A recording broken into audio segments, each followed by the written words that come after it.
Имаше едно малко кученце на име Фифи.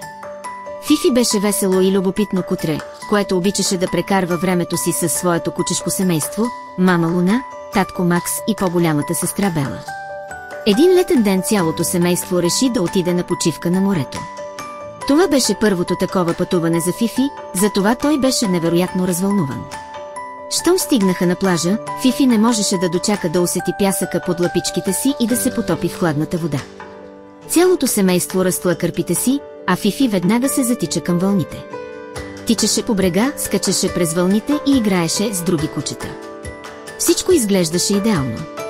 Бела, по-голямата сестра на Фифи, винаги беше много внимателна. Тя знаеше, че морето може да бъде опасно и винаги пазеше по малкия си брат.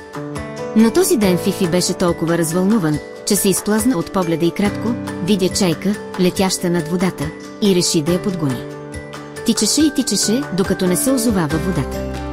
Но чайката отлетя подалече, а Фифи не забеляза колко далеч е отплувал от брега. Изведнъж осъзна, че не усеща дъното под лапичките си и се оплаши. Опита се да плува обратно, но вълните бяха силни, а той вече беше изморен.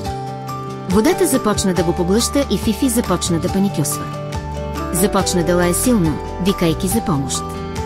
За щастие, Бела бързо забеляза, че брат и кратко го няма наоколо.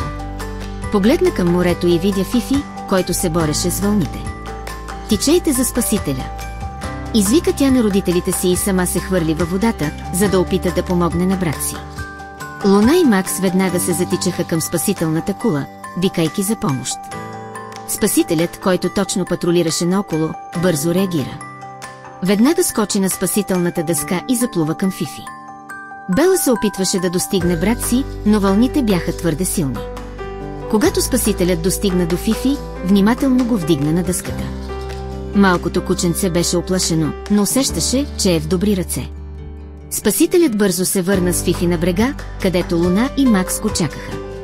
Цялото семейство обгради Фифи, прегръщайки го и показвайки своето облегчение. Фифи беше изморен и мокър, но щастлив, че е в безопасност. Спасителят посъветва семейството колко е важно да наблюдават своите любимци, особено край морето. От този ден Фифи научи важен урок. Той разбра, че морето, макар и красиво, може да бъде и опасно. От тогава винаги се държеше близо до семейството и слушаше съветите на по-голямата си сестра Бела. Цялото семейство прекара останалата част от почивката си, играейки на плажа, но винаги с повишено внимание. Фифи никога повече не отплува далеч от брега.